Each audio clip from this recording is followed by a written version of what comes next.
Բարև ձեզ սիրելի հայրենակիցներ, ձեզ հետ է Էդվարդ Անտինյանը։ Ողջունում եմ ձեզ Համայնայության մայրաքաղաք Երևանից։ Այսօր փետրվարի 2-ն է 2026 թվական։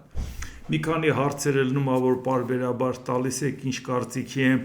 առաջիկա ընտրությունների հետ կապված, բոլորին դեմ եմ կամ ասենք ասում եմ, եթե բոլորը չհամախմբվեն, ինչ կլինի, առհասարակին պատկերացում առաջիկա ընտրությունների հետ կապված, անընդհատ մտածում եմ մի հարմար օր անդառնամ, այն էլ ոչ մի կերպ չի ստացվում։ Փորձեմ գոնե այսօր ժամանակ գտնել ձեր բարձրացած հարցերին պատասխանեմ։ ԱՄՆ նախագահ Դոնալդ Թրամփը կատակով հայտարարել է երկրին Կանադայի, Գրենլանդիայի և Վենեսուելայի միանալու մասին։ Մենք չենք պատրաստվում ներխուժել Գրենլանդիա, մենք պատրաստվում ենք գնել այն։ Ես երբեք մտադրություն չեմ ունեցել Գրենլանդիան դարձնել 51-րդ նահանգը, ես ուզում եմ Կանադան դարձնել 51-րդ նահանգը, Գրենլանդիան կլինի 52 նահանգը, Վենեսուելան կդառնա 53-րդ նահանգը, ասել է Թրամփը։ Ես չգիտեմ ինքը սրա որ մասնա կատակ ընդունել, շատ կատակասերն է, Միչայլոց, շատ, հումորի զգացում են էլ ինչ ձևի։ Այսինքն փորձել ու այնքան անլուրջ էր այդ ամեն ինչը, որ հիմա դու ես քո ասածի վրացի ծաղում, բալա ամբողջ աշխարհի վերաբերմունքը նայի, բա ասում են, ես ինչի հետևից ես ընկել, ես ինչ ես անում։ Հիմա պարզվում է դա կատակ էր, ժողովուրդ ջան, այ մարդ, դե ասեք իմանանք, մենք էլ լուրջ էինք ընդունել Ամերիկայի նախագահի ասածը։ Ավելի լավ կլի այդ թեմայով զեն չանի, էլի, ավելի լուրջ կերևա, քան թե դա։ Ուկրաինան և Շվեդիան քննարկում են Ստոկհոլմի կողմից տրամադրվող ռազմական օգնության հաջորդ խոշոր փաթեթի բովանդակությունը։ Ուկրաինայի և Շվեդիայի պաշտպանության նախարարներ Միխայլո Ֆյոդորովի և Պոլ Յոնսոնի զրույցի ընթացքում քննարկվել է Ուկրաինային տրամադրվող շվեդական ռազմական օգնության հաջորդ փաթեթի բաղադրիչները, որը որակվում է որպես խոշորագույններից մեկը։ Շվեդական կողմը պատրաստում է օգնության ծավալուն փաթեթ, որը կներառի հակաօդային պաշտպանության եւ այլ հանգամանորեն նշածա բոլոր կետ առ կետ, ինչու հատուկ ցանկանում եմ կարևորել ձեզ համար, Ուկրաինան եւ Շվեդիան քննարկում են նաեւ Փուրլ նախաձեռնությունը, որը ապահովում է Ուկրաինայի համար ամերիկյան զենքը գնել եւ տալ Ուկրաինային մյուս դաշնակիցների հաշվին լրացուցիչ մասնակցության հնարավորությունը, մասնավորապես ռուսաստանյան բալիստիկ հրթիռներին դիմակայելու միջոցներ ձեռք բերելու համար։ Բացի այդ խոսքը վերաբերում է պաշտպանական նորարարությունների ոլորտում գործընկերությանը, պաշտպանական ընկերությունների համար դրամաշնորհային միջոցներ ներգրավելու եւ այլն։ Միաժամանակ կողմերն աշխատում են Շվեդիայի տարածքում պաշտպանական ոլորտի ուկրաինական լուծումների համատեղ արտադրության գործարկումն արագացնելու ուղղությամբ։ Այսինքն բացի այն, որ Շվեդիան օգնում է Ուկրաինային, Ուկրաինայի փորձը մարտական դաշտում փորձարկելու այդ բոլոր տեխնիկաներն ու տեխնոլոգիաները, ինքը նաև այդ փորձը ցանկանում է կիրառել իր երկրում։ Բասա այն, որ Շվեդիան էր, կարող է պատահաբար այն Շվեդիան էր, որ ավելի քան 200 տարի ռազմական չեզոքություն էր պաշտպանում։ Բա ով բզբզեց, ժողովուրդ։ Հիմա այն, որ պարբերաբար ասում ենք, ժողովուրդ ջան, Շվեդիան ցամաքային սահման չունի Ռուսաստանի հետ, բայց ով է ասել, որ Շվեդիայի ՆԱՏՕ-ի անդամ դառնալը պակաս վտանգավոր է Ռուսաստանի համար։ Բա մի հատ նայեք Սանկտ Պետերբուրգին ու Բալտիկցովի հաջորդ մայթին։ Կարող է Շվեդիայի մայրաքաղաքը պատահաբար նկատեք։ Բա չհասկացաք, որ փագում եք Բալտիկցովը ձեզ համար։ Բա անգել եք Ուկրաինային, ասում եք ՆԱՏՕ-ի անդամ չդառնաս։ Ֆինլանդիան դառավ 2023 թվականին։ Էլի չեզոք երկիր էր, Ռուսաստանը հետ էլ պայմանագիր կնքած չեզոքություն պահպանող աշխարհին էլ ասում են, տեսնում եք ոնց են խաղ գոյակցում։ Չմիացող երկրներ էին։ Բայց 2023 թվականի ապրիլի 4-ին Բրյուսելում հանդիսավոր արարողության ժամանակ ինքը դարձավ ՆԱՏՕ-ի անդամ, 49 թվականի ապրիլի 4-ին է ՆԱՏՕ-ն ստեղծել, հենց գրասենյակում Բրյուսելում իրանք դարձավ ՆԱՏՕ-ի անդամ։ Դե հիշում եք Շվեդիայի հարցը մի քիչ ձգեց Թուրքիան, դե կոնսենսուսով ընդունվում, վերջը 24 թվականին է Շվեդիան ընդունվեց։ Հիմա ինչի համար ես սա ներկայացրեցի։ Տեսակ ձեր աչքի առաջ Բալտիկ ծովը ոնց փակեցին, բայց նեյտրալ Շվեդիայի ու Ֆինլանդիայի արդյունքում այն մնացած երկրները, որոնք որ պարտադրեին կամ խնդրեին Շվեդիային ու Ֆինլանդիային, կասեն տղեկ չան, դուք ինչ եք ուզում, Ռուսաստանը մեր հարևանն է, չեք մեզ ստիպում, որ մենք մտնենք դրա տակ։ Բայց ինչի այդ մարդիկ Ուկրաինայի վրա հարձակվելուց հետո որոշում կայացրեցին դառնալ ՆԱՏՕ-ի անդամ։ Այս է Ռուսաստանի քաղաքականությունը, որ թույլ չենք տա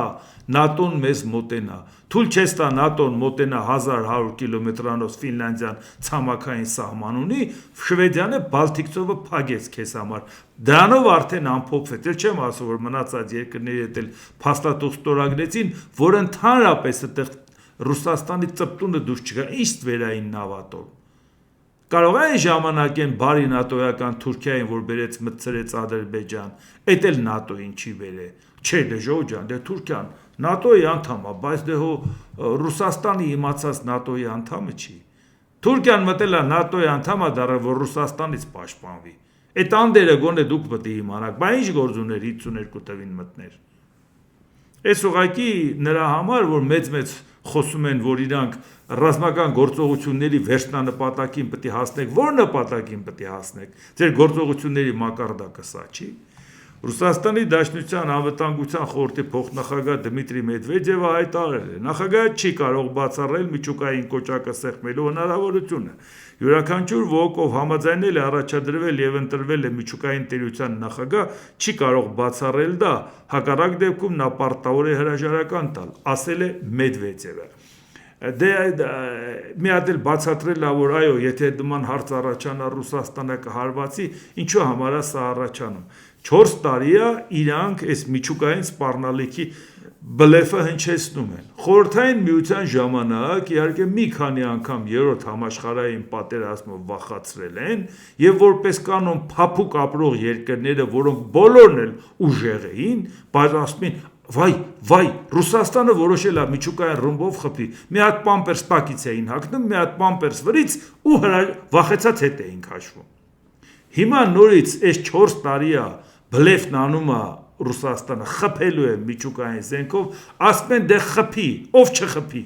ասում է չէ, դեռ որոշել եմ սենց չանեմ։ Հիմա էլի նորից եկել է բանակցային ինչ-որ մի հատ փուլ, որ պետք է մի բան կարգավորվի, որ Ռուսաստանից էլ հաստատեցին, որ այո տեղափոխված է փետրվարի 1-ի հանդիպումը, փետրվարի 4 կամ 5, դե ասում ենք դա պայմանավորված է եւ Ռուսաստան-Ամերիկա բանակցություններով եւ Իրանի հետ կապված հարցերով, մի հատ հասկանան ինչ են անում։ Հիմա նորից հիշեցնում են, որ պարտավոր է նախագահը միջուկային զենք կիրառի։ Այդ նախագահն է միջուկային զենք կիրառում, որ իր խոհարարը Ռոստովից շարժում էր Մոսկվա, ինքը արդեն փախել էր բունկերում թաքնվել։ Այդ ինքն է միջուկային զենք օգտագործելու։ Ժորժանատերը այդ ամեն ինչը բացահայտված է, ում համար եք դա ասում։ Արդեն Տրամփն էլ դրա վրա չի խաբվում։ Վերջ։ Այդ վերջի մարդն էր, որ պետք է խաբվեր, էլ չի խաբվում։ Այսինքն, չէ, ինքը կուզենա խաբվի, չէ, ավելի ճիշտ կուզենա խաբի, որ խաբվում է, բայց չի ստացվում, արդեն ասում են, չէ, մի փորձի մեզ դրանում համոզես։ Իսկ վերջո լայվ խնդիրներ կա, Տրամփի հետ կապված ԱՄՆ նախագահ Դոնալդ Տրամփը պնդում է, ես երբեք չեմ եղել Էփշտեյնի կղզում կամ նույնիսկ մոտ չեմ եղել դրան։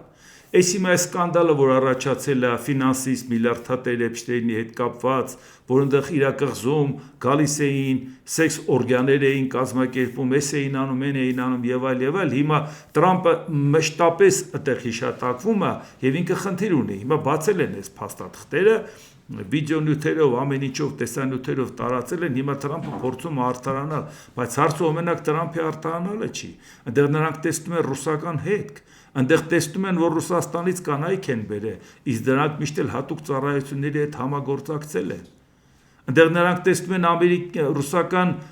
պաշտոնատար մարդկանց հետ առնչություններ, եւ Տրամփին ոչ մեկը առանձնապես չի մեղադրում, որ քեզ սեքսուալ սկանդալի մեջ, որ ինքը ուզում է արդարանա։ Իր կապը Էփշտեյնի հետ կարող է սկի սեքսուալ սկանդալի կամ այդ կղզու հետ էլ չլինի։ Նրան մեղադրում են մի քանի անգամ, երբ որ ինքը եղել է սնանկ եւ կարողացել է շատ արագ հարցերը լուծել, դրա մեջ տեսել են ռուսական հետք։ Իսկ ֆինանսիստ Էփշտեյնի հետ կապված կապը, Ռուսաստանի հետ կապը, բա դու չես հերքում, չէ՞ որ Էփշտեյնի հետ շատ մոտ էիր։ Բա դրա մասին է խոսքը։ Բայց ինչա մեկը չկա, որ չիմանա, որ Դոնալդ Թրամփը սեքսուալ հաճույք ստանում է փողի հետ հարաբերվելուց։ Հենց փողը երկնքից թափում է, ինքն էլ դե հասկացաք։ Ինչա տեղի ունենում իր հետ։ Քեզ դրանում են մեղադրում։ Քեզ մեղադրում են առաջի անգամ ընտրությունների հետ կապված Ռուսաստանի հետքի, դրա շանտաժի։ Բայց եթե կարողանաս սեքսուալ այսպես սկանդալից մաքրվես, փորձի մաքրվես, բայց այն մյուս մեղադրանքը չի անցնում։ Առավել ևս սրանով բացահայտվում է, որ այդ Էփշտեյնը կապ ուներ ռուսների հետ, կապ ուներ քո հետ։ Դու էլ սնանկ էիր, հետո վերականգնվեցիր, մի հատ է սնանկ դառար, էլի վերականգնեցիր, մի հատ էլ էլի վերականգնեցիր, բայց այդ կապերը որտեղից քեզ։ Նենց որ սրանից ինքը չի մաքրվելու։ Չնայած մի բանով շատ ուրախալի է։ Ի վերջո գոնե այդ շանտաժից վրից վեր կգենա։ Այսինքն այն ինչ որ իրան խեղդում էին դրանով, բացահայտվել է, հիվկասի ժողովուրդ ջան, ինչ անում եք անեք։ Ոնց որ Բիլ Քլինտոնի հետ կապված են հայտնի սկանդալը եղավ Լևինսկուի հետ կապված, վախվորած ապրում էր, հետո կայնեց ազնվորեն ասեց հա եղել է, ներեցին իրանց նախագահին, բայց ասին եթե մեզ խաբել էր, այդ դրա համար ուզում ենք քեզ իմպիչմենտի ենթարկենք։ Հիմա այսինքն գոնե այս բացահայտումով իր վրայից դուրս կգա այդ վախը, որ ինքը տես կախվածության մեջ է Պուտինից։ Իսկ մի բան էլ Իսրայելում ԱՄՆ դեսպան Մայք Հաքաբին հայտարարել է. Իսրայելի յուրաքանչյուր թշնամի ԱՄՆ-ի թշնամին է։ Այս հանգամանքը Իսրայելը շատ լավ գիտակցում է։ Նման բան եթե ասում է դեսպանը, ինքը պետք է ասի, որ իրանք արտաքին հարաբերություններ բացարձակ չունեն։ Իրանք կառավարվում են Իսրայելի կողմից։ Նման խայտառակություն ասելը պատիվ չի բերում։ Ցանկացած պետության, էլ չեմ ասում գերտերության։ Այո, դու Իսրայելի անվտանգության երաշխավորը կարող ես ելել, ով է դրանով կասկածում։ Բայց Իսրայելը ում հետ թշնամանա, դու պետք է հետը թշնամանաս։ Ոչ թե իրան ասես, լսի մի հատ քեզ հալքովդ մնա, հա։ Էսի չես անում։ Դու նույնիսկ ՆԱՏՕ-ի անդամ ելնելով, ՆԱՏՕ-ի երաշխավոր ելնելով, դեպոզիտարիան Վաշինգտոնում ելնելով, որովհետև դու ես հիմնադրել ՆԱՏՕ-ն։ Եթե ՆԱՏՕ-ի անդամ պետության վրա հարձակվում են, դա քո թշնամին է։ Եթե ՆԱՏՕ-ի անդամ պետությունն է հարձակվում, դու պարտավոր չես նրան պաշտպանես։ Այսինքն կոլեկտիվ անվտանգության հարցում անգամ դու չես կարող ասես, նա ով ՆԱՏՕ-ի անդամ պետության թշնամին է, իմ թշնամին էլ է, որովհետև կարող է ՆԱՏՕ-ի անդամ պետությունը նախահարձակ լինի, դու ինչի՞ պետք է Ամերիկայի քաղաքացու ներքաշես այդ պատերազմի մեջ։ Բայց երբ որ դու ասում ես ում դեմ թշնամանա Իսրայելը, նա իմ թշնամին է ավտոմատ դառնում, դու արտաքին քաղաքականություն ուղղակի չու։ Մենք այդ մասին գիտեինք, որ չունենք։ Մենք գիտեինք, ասենք, հրեաների ազդեցությունը ամերիկյան պետական կառավարման վրա։ Մենք գիտենք, որ այդ ազդեցությունը համ դրսից է, համ ներսից է Թրամփի հետ կապված, որովհետև նա էլ բարեկամական կապեր ունի հրեաների հետ։ Բայց ինքը չափը անցնում այն աշճանի, որովհետև այս կարգի խոստովանությունը վիրավորական է պետության համար։ Ուրեմն Իսրայելը հիմա ինչ անի, դու իր հետ ես, բայց դրա համար էլ մենք անհանգստանում ենք, ժողովուրդ ջան։ Մենք անհանգստանում ենք, որովհետև Իսրայելը շատ լավ հարաբերություն ունի Ադրբեջանի հետ։ Իսրայելը թիկունքին կանգնած է Ամերիկան, որ ասում է, ուր որ գնաս հետդ կգամ Իսրայելի հետևից, էլի, իր նվիրական ոտնահետքերով Թրամփը։ Բայց եթե վաղը մյուս օրը մենք խնդիր ունենանք, ուրեմն Ամերիկայի հետ կապված ինչ թրիփ, ինչ բան։ Այնա Թրամփը մանա գալի, թե Պուտինին մի բան զիջի, թե Իսրայելին։ Բայց դեպքում էլ մենք մտածում ենք, բա մենք էլ մեր հարաբերությունները խենք վատացնում Իսրայելի հետ։ Պաշտպանում Իրանին, թշնամի հայտարարում Իսրայելին, դատապարտում Իսրայելի արածը, ճանաչում Պաղեստինի անկախությունը։ Հույսներս ով էր Թրամփը։ Հիմա լսում եք հույսները դորն է։ Բայց դրա համար ենք այսքան մտահոգված, չէ՞ այդ ամեն ինչից։ Ֆրանսիայի արտգործնախարար Ժան-Նոել Բարոն հայտարարել է. Եվրոպան իր շահերը պաշտպանելու համար կարիք ունի Ռուսաստանի հետ անմիջական կապի։ Արտգործնախարարը նշել է, որ Ուկրաինային տրամադրվող ֆինանսական օգնության 100%-ը գալիս է Եվրոպայից, սակայն Փարիզը երբեք չի բացառել Ռուսաստանի հետ երկխոսությունը։ Եվրոպացիները, որոնք ներկայումս Ուկրաինայի հիմնական ֆինանսական եւ ռազմական հովանավորներն են, պետք է ունենան իրենց շահերը պաշտպանելու միջոց, առանց պատասխանատվությունը որևէ մեկին վերագրելու, ասել է Բարոն։ Միևնույն ժամանակ նախարար Բարոն բացատրել է, որ Ֆրանսիայի դիտարկումների համաձայն Կրեմլի առաջնորդ Վլադիմիր Պուտինը ներկայումս չի ցուցաբերում խաղաղության ուղղությամբ շարժվելու իրական նշաններ։ Այսինքն հարցը նա է, Դոնալդ Տրամփ, եթե ցանկանում ես, որ դու որոշես Եվրոպան ինչպես պետք է հարաբերվի Ռուսաստանի հետ, այդ դեպքում մենք կփորձենք Ռուսաստանի հետ հարաբերություն հաստատենք, լավ թե վատ, չնայած իրանց չենք հավատում։ Սանկցիաները կշարունակենք, ամեն ինչ կանենք, բայց ուղիղ կշփվենք։ Սա այնպես չի, որ իրանք հարաբերությունները կարգավորելու են։ Սա պարզապես Ամերիկային ասում է, եթե դու մեզ հետ չես, այդ դեպքում դու գնաս զբաղվի Կոլումբիայով եւ Կուբայով։ Վենեսուելան դե արդեն զբաղվել ես։ Մենք մեր հարցերը կլուծենք։ Պետք չի սրա մեջ կարծել, որ սա նշանակում արդեն Ռուսաստանի հետ բարեկամանալու են։ Պարզապես ասում են, եթե մենք մեր հարևանի հետ մենք որոշենք ոնց, այդ ինչի ենք հույսով անելու, որ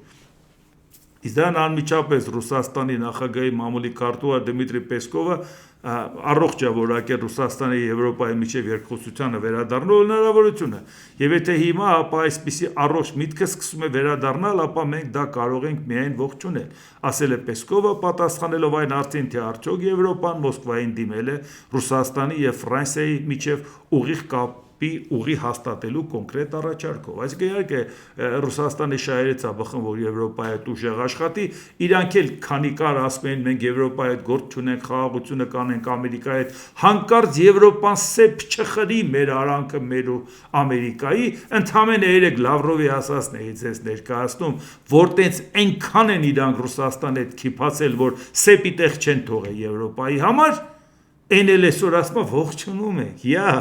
այսինքն բավական է Եվրոպան մի հատ ձեզ էս մի հատ թեթև ազդանշան ուղարկի, արդեն միանգամից հոսում եք, էլի սեն ջրիկանում սենց հոսում եք, համաձայնենք, ողջունում ենք, ես ենք անում ենք, մենք է գիտենք, շուր ջան, բա ասում եք Եվրոպան ով է, Եվրոպան ինչ կապ ունի, հեսա քանդվում է, այսպես, այնպես, գիտենք չէ այդ ամեն ինչը։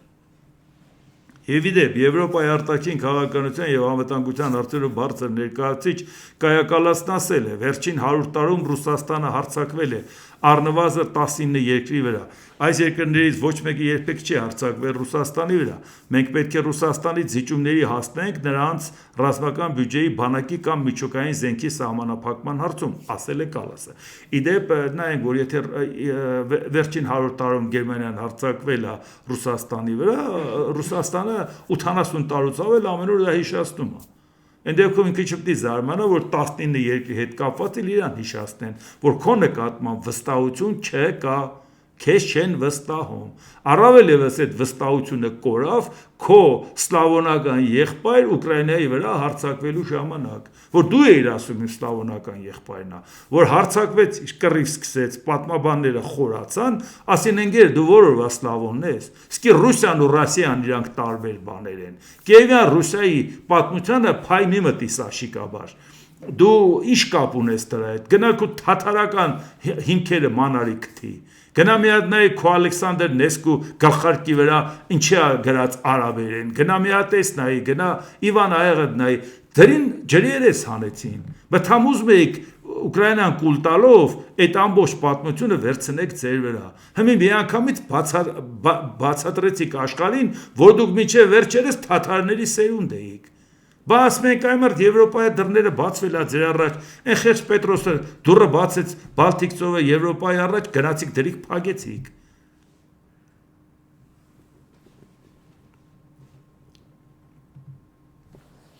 Միացյալ Թագավորության վարչապետ Քիր Սթարմերը ցանկություն է հայտնել վերսկսել Եվրամիության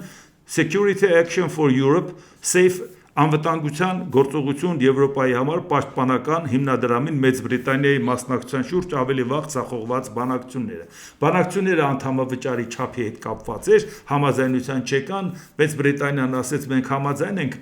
մասնակցենք այդ անվտանգային կոմպոնենտին, բայց ոչ ամեն գնով, էլի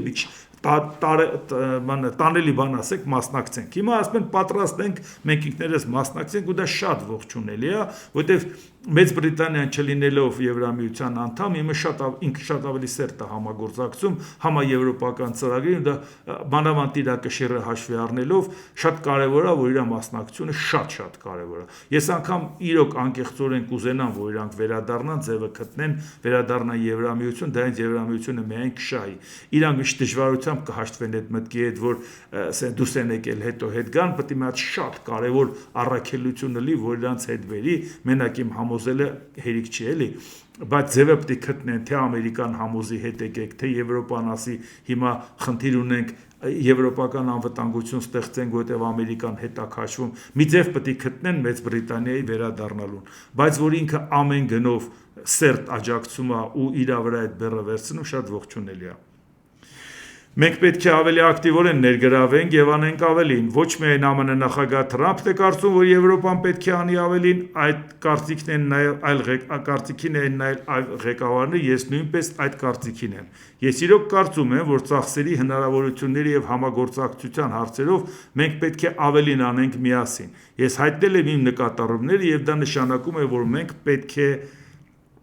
քննարկենք այնպիսի մեխանիզմներ, ինչպիսին են SAFE-ը, այդ որի մասին խոսում ենք, եւ այլ մեխանիզմներ, որպեսզի հասկանանք կամ արդյոք ավելի սերտորեն միասին աշխատելու հնարավորություն կա, ասել է Մեծ Բրիտանիայի կառավարության ղեկավարը։ Իդեպ Իրանի արտգործնախարարության խոսնակ Էսմայել Բաղային հայտարարել է, որ Իրանն ուսումնասիրում է ԱՄՆ-ի հետ լարվածությունը կարգավորելու տարբեր դիվանագիտական գործընթացների մանրամասները, փոխանակվել են տարբեր կետերը եւ մենք ներկայում ուսումնասիրում ենք յուրաքանչյուր դիվանագիտական գործընթացի մանրամասները,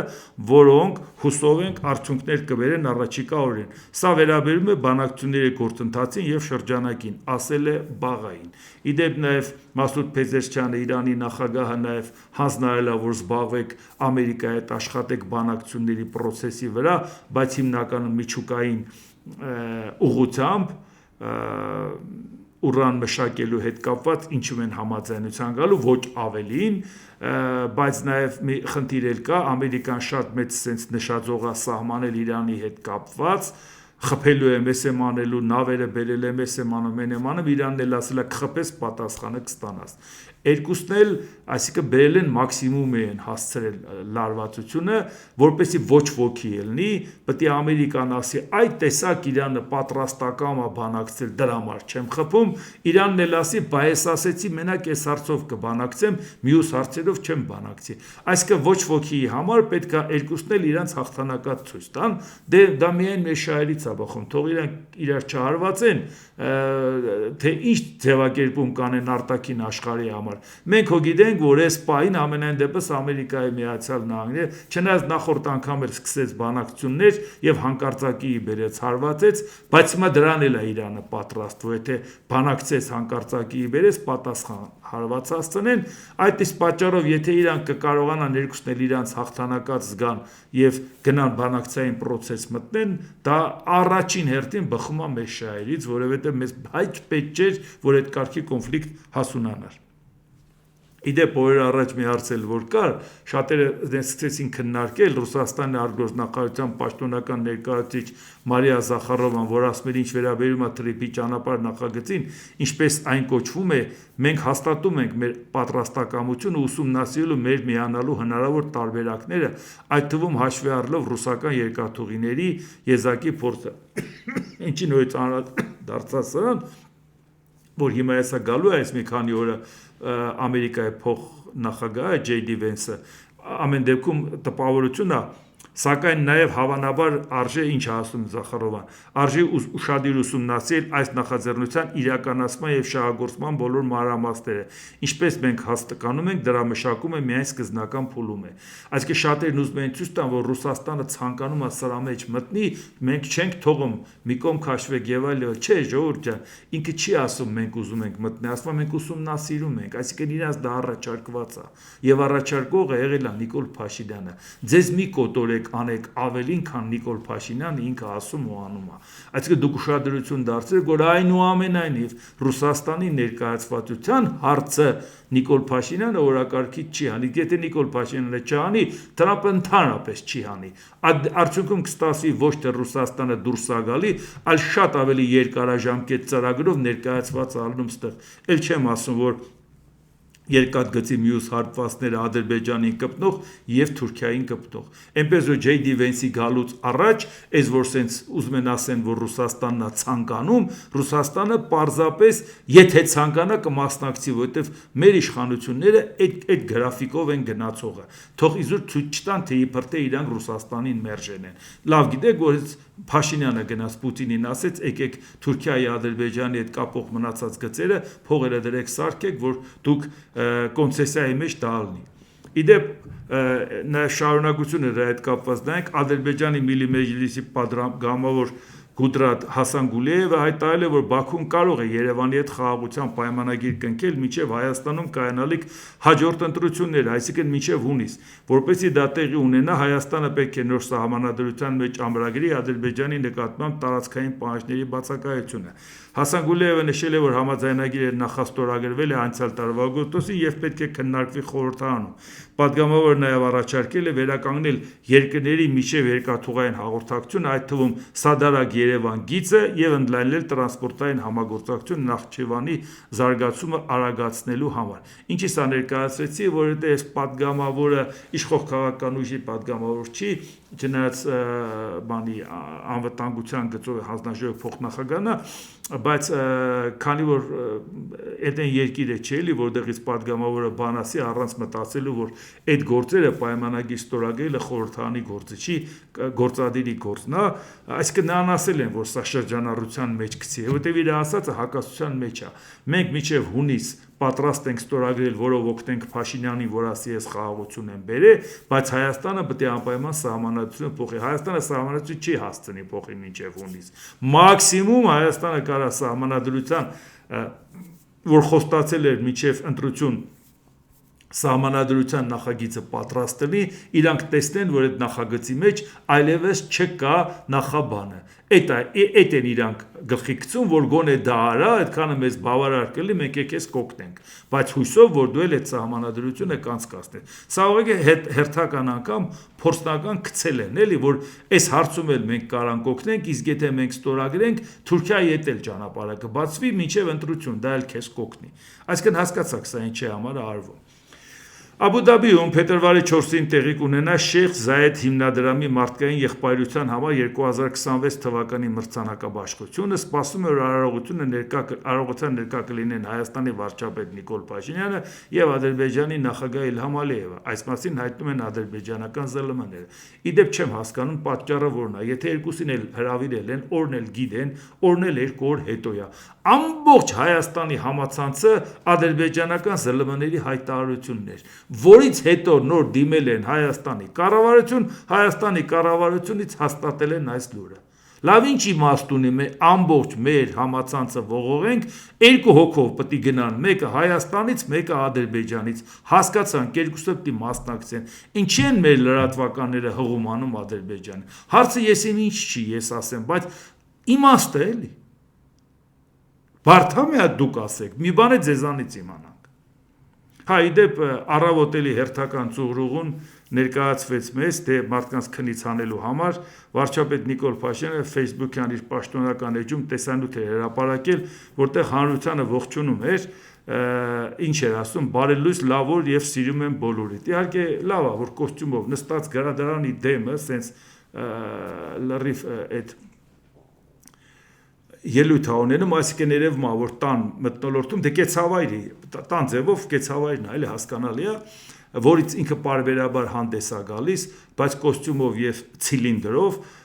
ողջունում էր մեզ, էլի։ Իդեպ ես չգիտեմ, թե ով է իրան ասել, որ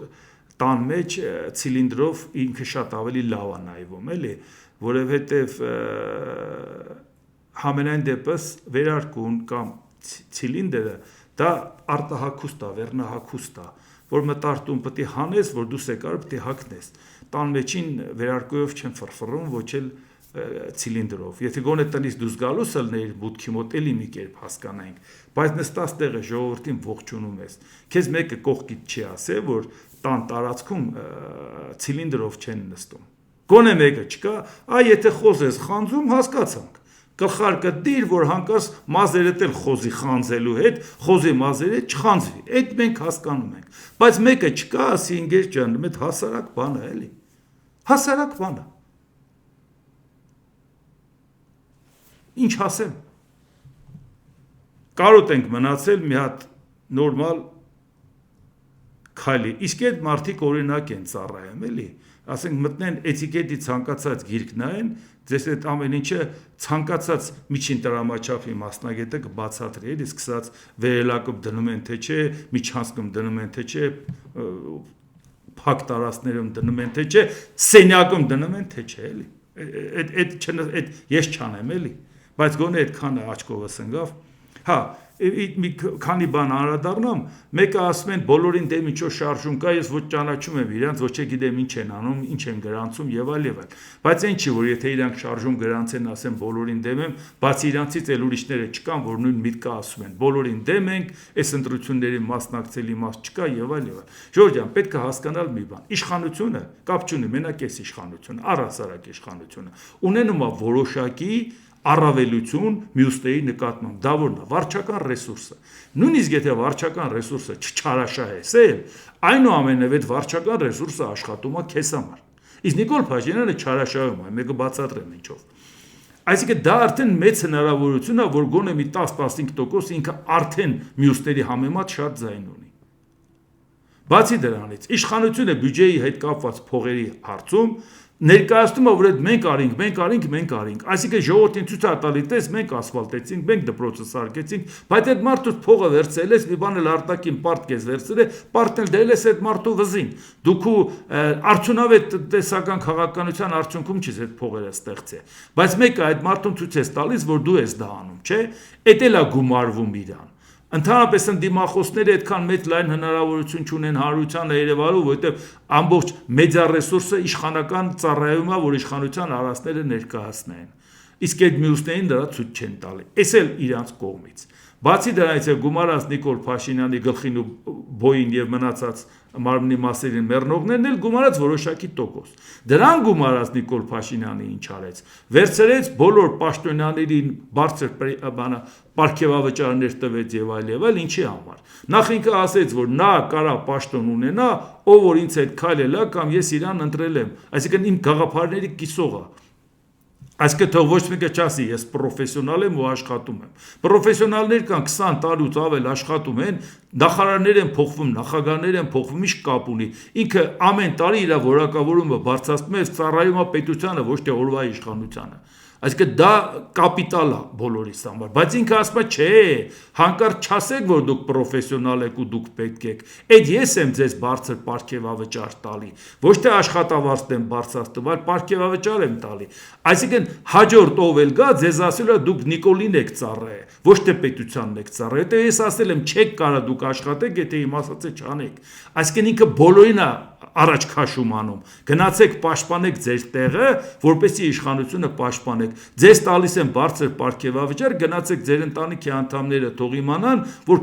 ինձ են պարտական, թող գնան բոլորը ձայն տան։ Այս ձևով ինքը իր ռեսուրսը ապահովել է։ Հիմա դուք տեսեք, եթե մարդիկ քիչ են մասնակցում ընտրությանը, Նիկոլ Փաշինյանը հաղթում է, որտեղ իր տոկոսը արդեն 50-ից անցնում է։ Եթե ինքը այդ վարչական ռեսուրսով, այս մանիպուլյացիաներով, այս մանր ժուլիկություններով մի 30% ենթադրենք ընտրազանգված ունենա, եթե դու ընտրությանը քիչ մասնակցես, այդ 30-ը կդառնա 60։ Այսինքն նշանակում է նրանք, ովքեր քարոզում են բոլորին դեմ, նրանք ասում են կողմենք Փաշինյանին, դա մի բարդ բան չի հասկանալու համար։ Իսկ մենք մտածում ենք, չէ, հասարակության կեսը չի մասնակցում։ Այդ հասարակության կեսը հիմնականում են մարդիկ են, ովքեր ասենք գտնում են Հայաստանի ապագան Եվրամիությունն է, ընդհանրապես արևմտյան արժեհամակարգը, Ամերիկա, Եվրամիություն, ՆԱՏՕ եւ այլ, նրանք ոչ մեկին չեն տեսնում, որ ձայն տան։ Ոչ Նիկոլ Փաշինյանին կտան Քոչարյանի ինադու, ոչ Քոչարյանին ձայն կտան Նիկոլ Փաշինյանի ինադու։ Ուղղակի չեն մասնակցում։ Բայց պետք այդ մարդկանց հենց դու ցանկանաս, այսինքն ներկայացնես, որ ժողովուրդ ջան, մենք իրական այլընտրանք ենք եւ հստակ նշում ենք, հրաբուխ լինի, երկրաշարժ լինի, անցով անօվկիանոս Հայաստանում ցունամի ելնի, մենք ոչ նախընտրական, ոչ հետընտրական չենք միանալու, ոչ այս թեմին, ոչ այն թիմին։ Ձեր ձայները ինչ որ կլինի, մեծամասնություն կստանա այս թիմը, կգնա իր այդ ծրագիրը կյանքի կկոչի, մեծամասնություն չի ստանա, ամեն ձեր ձայնի համար կռիվ կտա, այդ արժեքները առաջ կտանի, ոչ թե կգնա այդ ձայները կտա ինչ-որ մեկի։ Ես դա ասում եմ ոչ միայն իմ տեսանկյունից, իմ կողմից, այլ նաև բոլոր նրանց հետ, ասենք ում հետ ես քննարկում ունենում եմ, վաղը մյուս օրը ինչ ձևաչափով էլ ես մասնակցություն ունենամ, դա է պատկերացումը։ Այսինքն ավելի լավ է գնաս խորհրդարան այդ ամեն ինչի համար կռիվ տաս, միջազգային կապերն օգտագործես, էս անես, քան գնաս միանաս մեկին եւ նրա ծրագիրը կյանքի կոչես, որտեղ նրա ծրագիրն է, որ Հայաստանը վերադառնա ենթադրենք Ռուսաստանի գիրկը ավելի սերտ, հապկում վերականգնի իր սառեցրած վիճակը տաքացնի, ԵԱՏՄ-ում ավելի խորանա։ Իհարկե քաղաքակիրթ աշխարհում ընդունված է, եթե դու փոքրամասնություն, ձայն չունենաս մեծամասնության կառավարություն կազմելու, կոալիցիա կազմես, բայց մեր դեպքում դա չի աշխատում, Ժողովուրդ ջան, գիտեք ինչի, որովհետև աշխարհաքաղաքական մի հատ հստակ կարմիր գիծ կա, դու, այո, կոալիցիա կազմես ում հետ, կոալիցիա կազմես, որ Ռուսաստանի հետ ավելի սերտ համագործակցես, դա աբսուրդ է, ավելի լավ է դու ունեցած ձայնով կռիվ տաս, պաշտպանես քո ծրագիրն ու քո գիծը, խորհրդարանական վերահսկողության մեխանիզմներն օգտագործես, միջազգային կապերն օգտագործես, խորհրդարանի հարթակն օգտագործես, այդ ամեն ինչը օգտագործես, ամեն ստորակետի համար կռիվ տաս, որ մի հատ օրենք ընդունվելու հետ կապված աշխատանք տանես, բայց դա է հարցը։ Ու այդ դեպքում արդեն իշխանությունը իհարկե խնդիր ունի, որ հանկարծ մարդիկ, որ ոչ մի պարագայում նեղացած մի կողմ քաշված ընտրության չէին գնում, հանկարծ չգնան ընտրության։ Պետք է այդ մարդկանց ասել բոլորին դեմ ենք, մի գնացեք, մեկ ուրիշն էլ ինչ էր ասում, ասում էր, եթե բոլորով չեն համախմբվում, ուրեմն իշխանության պատվերն են կատարում։ Առաջի իշխանության պատվեր կատարողը հենց դա է, ով որ տենց ասում, ասեմ ինչի համար։ Բոլորը ոնց են համախմբվելու։ Այսինքն հիմա ես ուզում եմ ընտրությանը մասնակցեմ, գնում եմ միանում եմ Քոչարյանի հետ, որ ինչ ծրագիր իրականացնենք։ Ծրագիր պիտի գրվի, չէ։ Մարդը ասում է հապկն վերականգնվում ենք, ես դրան համաձայն եմ։ Ես ասում եմ Եվրամիություն, ՆԱՏՕ, Ամերիկա, նա ասում է Ռուսաստան, ԵԱՏՄ, հապկ։ Ոնց ենք միավորվում իրար հետ միասնական ծրագիր իրականացնելու։ Հոդա ինչի որ ասես միասնական ծրագիրը, նա միանանք Փաշինյանին գցենք։ Փաշինյանին գցեցիր, ինչ ծրագրով ես պետությունը 5 տարի կառավարում։ Այսինքն հասկանում եք, չէ՞ որ դա աբսուրդ է։ Բոլորին դեմ եմ կամ բոլորով միավորվեն, այդ երկուսն էլ իշխանության համար են ձայն ապահովելու համար։ Այդ ուղղակի իմանաք, ինչի համար է, ես ուղղակի ասեցի, որ դուք պատկերացնեք, որտեղ որևէ տրամաբանություն չկա, ծրագիր ներկայացնես եւ այդ ծրագրում դու պետք է նշես, որտեղ ես պատկերացնում քո երկրի տեղը, ռազմաքաղաքական ու տնտեսական տիրույթը։ Քոչարյանը, Սերժ Սարգսյանը, մյուսը ուրիշտեղ են պատկերացնում, ոնց ենք իրանց հետ միավորվում։ Ու մեզ համար, իմ կարգի մարդկանց համար, ռուսամետ ուժերը բոլորը նույնն են։ Այդ իրանք են ուզում տարանջատվել։ Չէ, մենք Սերժի հետ կապ չունենք, մենք Քոչարյանի հետ կապ չունենք։ Մեզ համար բոլորը նույնն են։ Դուք բոլորդ ուզում եք Ռուսաստանի հետ ավելի մոտ լինեք,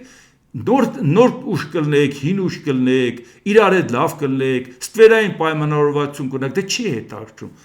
Բոլորդ միտեղ եք, մեծ համար հավասար եք։ Մի դեմք եք։ Վերջ։ Դրանց հետ անելիք չկա, ճանապարհ չկա։ Իդեպ մի բան էլ ասեմ, էդ էլ ասենք, շատ են ասենք բանանում, որ տեսեք ինչա կատարվում, էլի, ասինքն հրապարակային գործիչների ընտանիքի անդամները, մեկ էլ նես բաներ են ասում, հասարակությունը փոթորկվում է եւ այլն, ես կոնկրետ անձնավորված երբեք չեմ խոսում այդ թեմաներից, հիմա էլ անձնավորված չեմ ասի, որովհետեւ ես ասեմ, ես անձնավորված մենակ խոսում եմ, եթե քննադատում եմ օրվա իշխանությանը։ Հասցեական ասում եմ, Նիկոլ Փաշինյան, երեք քննադատել եմ օրվա իշխանությանը, Սերժ Սարգսյան, Ռոբերտ Քոչարյան, իրանց պաշտոնավարման ժամանակ, բայց դրանից են կողմ մնացածը արդեն երևույթին եմ միշտ կարծիք հայտնել, ոչ թե անձերին, էլի, հասկանում եք հարցը որն է, բայց իրոք մեր մոտ խայտառակ վիճակ է, ու պարբերաբար այդ խնդրեմը մենք ունենք։ Հրապարակային գործիչների ընտանիքի անդամները բացարձակ պատկերացում չունեն իրանց վարքագծի, վարքականոնի հետ կապված, թե իրանք ընդհանրապես ում են ներկայացնում, ինչ են ներկայացնում։ Իսկ գիտեք դրանից մեր հակառակորդները ոնց են օգտվում։ Պարբերաբար, երբ որ մենք խոսում ենք, որ հասարակության գրագիտության մասին, վարվեցողության մասին, սկսած ընտանեկան արժեքներից, ընտանեկան հարաբերություններից, երեխեքի նրանց դաստիարակությունից, մեր արժեքների եւ ինչի համար։ Մարդիկ գնում են բանակցության, առաջինը որ իրանք դատարկագլուխները, Այն Google-ել չես կարող մտնես մանգաս կամ ChatGPT-ով մտնես հարց տաս։ Ինչ որ գլխիդ մեջ կա, այդ է։ Նստում ես հետները խոսում, այս իդեպի նկատի ունեցեք։ Դիմացի նստած քո այդ բանակցողը բոլորն էլ քեզանից տարածքով են մեծ, բնակչության թվով են մեծ, օգտակար հանածոներով են։ Այսինքն ոչ էլ բիլիարդատերներով էլ քեզանից ավելի շատ են, որտեղ այդ բոլոր պարամետրերով քեզանից առաջ են։ Դու նրանց ոչինչով զարմացնելու բան չունես։ Քո զարմացնելը նա է, որ դու գնաս բանակցես ու քեզ պատկառանք զգալով քո նկատմամբ, քո ճկոնությամբ, քո պրոֆեսիոնալ ու մարդկային որակներով կարողանաս քո պետության համար հարց լուծես։ Բայց երբ որ տեսնում են, որ իրանք շփվում են, տեսնում են գլուխը դատարկ, ասում են լավ, սա արդեն մերն է։ Սիրուն գեղեցիկ բաներ կասենք, ինչ են անում։ Ջերմ հարաբերություն են ստեղծում կնոջ հետ, կինը գնում է կնոջ հետ զրուցում, ընտանիքի մյուս անդամը գնում է մյուս հետ խոսում, մեկը տղու հետ է մոդիկանում, մեկը աղջկա հետ է մոդիկանում։ Ջան ջիգար խոսում են իրար հետ, ցես թուլացնում են զգոնությունը, թուլացնում են, հետները զրուցում ինչ որ իրանց պետք է իմանում են եւ տեսնում են, որ այս մարդիկ բոբիկ են, այ մարդ։ Դուք պետություն եք ներկայացնում, մենք ամեն մեկս մեր փոքր երկրի արտահասթիկային դեսպանն ենք դրսի հարաբերություններում։ Շատ մարդիկ Հայաստանի տեղը նույնիսկ չգիտեն։ Չգիտեն այդ երկիրը ընդհանրապես Ալբանիան է, Արմենիան է, դա որտեղ է, ինչ է։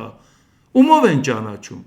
Ասել են Շարլ Ազնավուր, ասել են Վիկտոր Համբարձումյան, ասել են Արամ Խաչատրյան եւ այլ, հոմենակ դրանցով չի։ Ամեն անձնական շփումը, եթե քո երկիրը մյուս երկրից անգամներով տարբերվում է, դու քո մարդկային ու պրոֆեսիոնալ որակներով հավասարի հետ շփվես, որպեսզի քո երկրի տարբերությունը կոմպենսացնես։ Բայց դուք պատկերացնում եք այսօր այս մարդկանց մակարդակները, որոնք Հայաստան են փորձում ներկայացնել։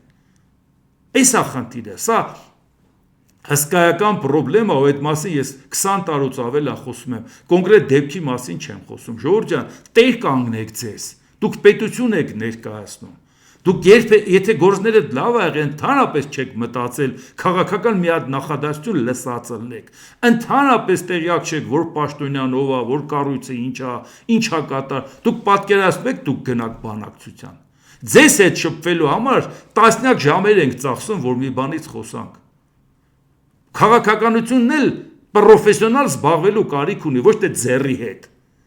Մի հատ օրինակ ուղղակի հիշացնեմ, այդ էլ հազիվ հասցնեմ ասեմ ուղղակի, Կարապանը որ հարցնում է աշխարհահռչակ ռուս օպերայի բաս երգչի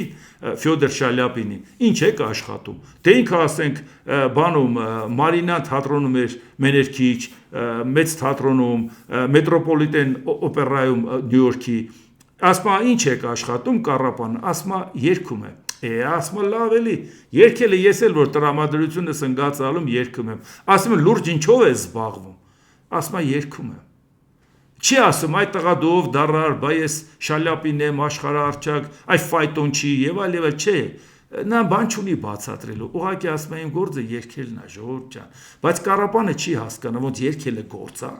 հիմա մեր մոտ գիտեք ինչ է դարել, Պետք չենք փորձում մարդկանց բացատրել, ժողովուրդ ջան, ձեռի հետ քաղաքականությունով մի զբաղվեք, էլի, ձեզ եք խայտարականում։ Դա լրջագույն զբաղվելու գործ է, պրոֆեսիոնալ զբաղվելու գործ է, ժամերով, աշխատանք է դա։ Եթե դա չեք անում,